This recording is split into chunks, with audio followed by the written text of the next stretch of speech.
दुनिया बड़ी दीवानी है और पानी की जो कमी पसीने से हो जाती है पूरी। पानी की जो कमी पसीने से हो जाती है पूरी। ये वीरों की धरती अपनी गौरव राजस्थानी है। ये वीरों की धरती अपनी गौरव राजस्थानी है। और दो पंक्तियां पढ़ना चाहता हूं कि परिवर्तन निश्चित मिले जैन धर्म का सार। परिवर्तन निश्चित मिले जैन धर्म का सार। जीवन में सुन लो अगर जिनवाणी एक बार। जीवन में सुन लो अगर जिनवाणी एक बार। बहुत अच्छा कवि सम्मेलन चल रहा है। सभी विधाओं के यहाँ कवि विराजमान। 27 कवियों में सारी विधाएं समाहित कर दी राजेश जी ने। व्यंग वाला गीतकार को कुछ नहीं समझता, गीतकार वीर रस वाले को कुछ नहीं समझता, वीर रस वाला गजल वाले को कुछ नहीं समझता, और गजल वाला किसी को कुछ नहीं समझता। बेइज्जती हो गई।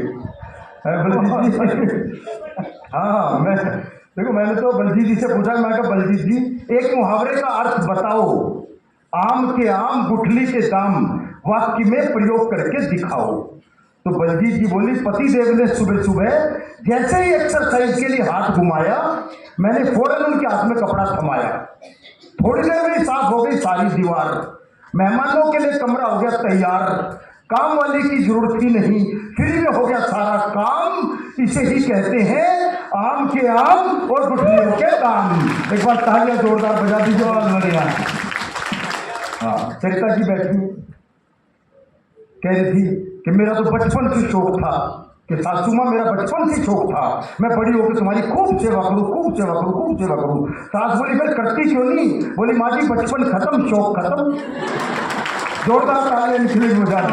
बढ़िया। वाह तीनों। हाँ, आज जब बैठे हमारे सुरेंद्र जैन जी बैठे हैं। मैं सुरेंद्र जैन जी से पूछ रहा था, भाई साहब आप क्या लिखते हो?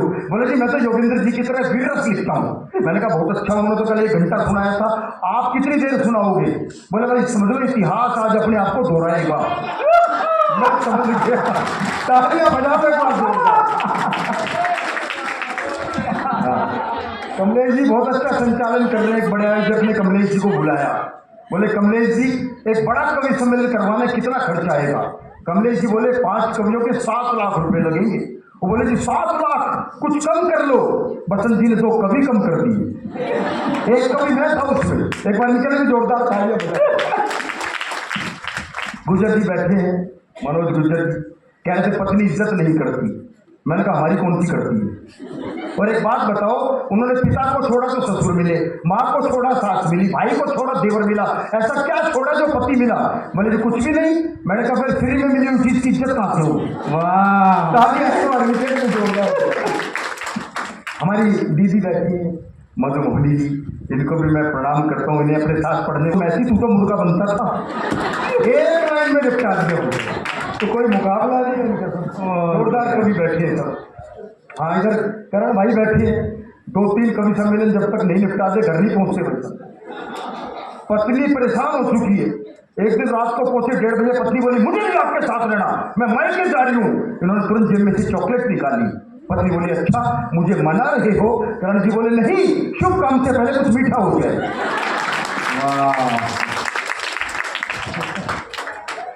और मध्य में हमारे नरेश चांडल जी अध्यक्षता कर रहे हैं, जो सबसे अधिक आयु में वरिष्ठ हो या जो अनुभवी हो सबसे ज्यादा, उनसे ही अध्यक्षता कराई जाती है। इन्हें आप ध्यान से सुनिएगा क्योंकि मुझे तो आप अगले साल भी सुन सकते हैं। नहीं, इनका भरोसा नहीं है, बड़े कवि है। हो सकता है अगले साल अमेरिका में हो, इंग्लैंड में हो, लाडलू में उपलब्ध ना हो पाए। एक बार जोरदार तालियां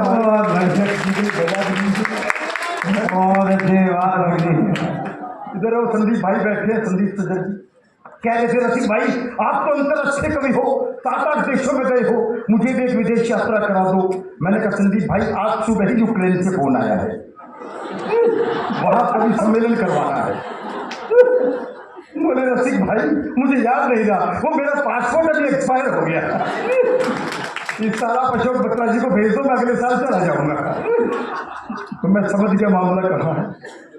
और कमांडो साहब का तो क्या मुकाबला है बिल्कुल। और मैं तो कमांडो साहब 4 पंक्तियां आपको समर्पित करता हूं कि एयरफोर्स का एक पायलट अपनी हरियाणवी सास को एयर शो में लेके आया तो उसने ये सोचकर जहाज को उल्टा सीधा ऊपर नीचे दाएं बाएं हर एंगल पर घुमाया कि मेरी सास को मेरा हुनर दिख जाएगा। लेकिन जब शो खत्म करके सास के पास पहुंचा तो सास बोली, बेटा हिम्मत मत हारियो, धीरे धीरे सीधा चलना भी सीख जाएगा। धीरे हाय हाय वाह वाह। तो देशभक्ति की बात हम करते हैं, लेकिन देशभक्ति तो कहीं भी हो सकती है। मैंने एक जेब कतरे की देशभक्ति ढूंढी, भाई साहब ढूंढ के निकाली राहुल भाई, कि जेब कतरे का बेटा बोला, हे ईश्वर नहीं मांगता आपसे कोठी बंगला महल किले, ना इंग्लैंड में ना फ्रांस में ना इटली में, मुझे तो बस हर जन्म भारत में ही मिले।